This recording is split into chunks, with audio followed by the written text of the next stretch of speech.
Você já avaliou a sua casa pensando no risco de queda? Um tapete escorregadio, uma escada sem corrimão, um calçado inadequado, um corredor mais escuro. Não é porque a pessoa envelheceu que é normal cair. Vamos fazer um 360 graus na sua casa para minimizar o risco de queda. Eu sou Rafaela Arvai, sou médica infectologista e venho aqui te proporcionar informações confiáveis para manter saúde, qualidade de vida e autonomia.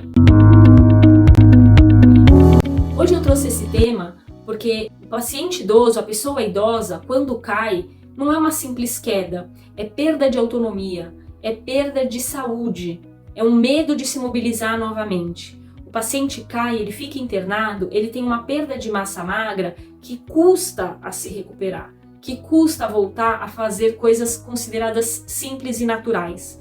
Então, essa prevenção não é para tirar a independência, é ao contrário, é para dar autonomia. Avaliando a casa de um modo geral, tem alguns detalhes que, se a gente fizer pequenas mudanças, deixa o ambiente muito mais seguro. Vamos começar pelo chão. Um chão liso ou um chão com tapete pequeno, escorregadio. Isso são fatores de risco para queda. Então, se você faz questão do tapete, o ideal é observar se a ponta dele não fica levantado, se tem a possibilidade de colocar uma borracha para ele não escorregar. Outra coisa importante é a iluminação. Ao longo dos anos, a nossa acuidade visual diminui, então precisamos de ambientes mais iluminados. Temos algumas estratégias. Tem aquela luz com sensor, que quando você passa, ela acende. Então, por exemplo, deixar no trajeto do quarto para o banheiro, porque o paciente pode levantar à noite. Tem uma luz que você coloca, que é uma luz baixa, que você deixa só no chão. Então, para não ter aquela claridade, aquela sensação estranha, né, de acabou de acordar e dá até uma tontura, é uma iluminação só no chão. Isso para corredor é muito bom, isso facilita demais. O trajeto sem bagunça, o trajeto sem fio, sem móveis, também é fundamental.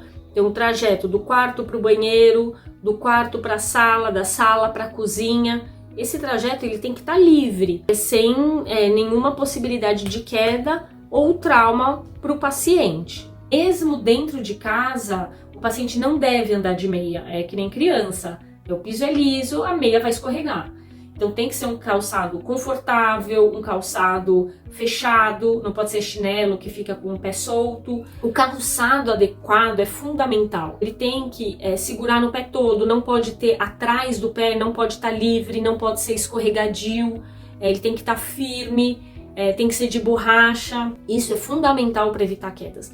Tanto fora de casa, quando vai fazer um passeio, quanto dentro de casa.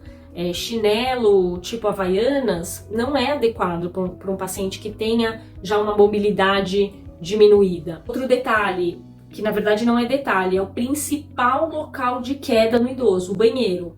Então é fundamental ter barra de apoio no banheiro. Então, vai lavar o pé, então você se segura para levantar um pé. Eu lembro até que quando eu fiquei grávida das meninas, eu tinha um desequilíbrio, então eu precisava de um lugar para me apoiar para conseguir tomar banho. Tem pacientes que precisam da cadeira de banho, né, para sentar mesmo, ou um banco, não precisa ser a cadeira, né, propriamente dita, mas um banco para se sentar para conseguir ter essa autonomia e tomar o banho sozinho.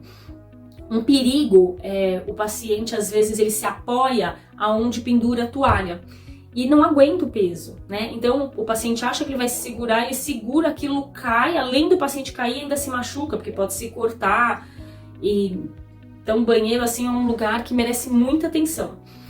Tapete no banheiro, aquele tapete de plástico que gruda para não escorregar no piso.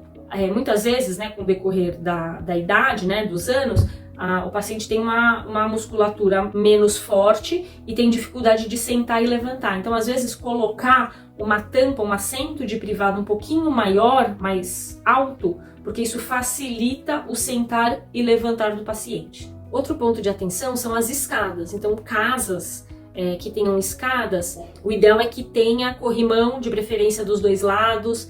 Existe uma fita adesiva, que é como se fosse uma lixa, que é para dar maior aderência. Então, se puder colar nos degraus, para aumentar o atrito e evitar que o paciente escorregue. Então, isso é o que eu sempre falo para os meus pacientes. É muito importante a atividade física para manter autonomia, qualidade de vida, é fundamental. Quem tem reserva de músculo tem reserva de vida. Fisioterapia e musculação para o paciente 40 a mais é indispensável. Então, depois desse vídeo, eu queria propor uma coisa. Eu queria que vocês dessem uma olhada na casa de vocês, coloquem aqui nos comentários o que vocês viram como fator de risco, coisas que podem ser melhoradas e dicas que ajudaram vocês.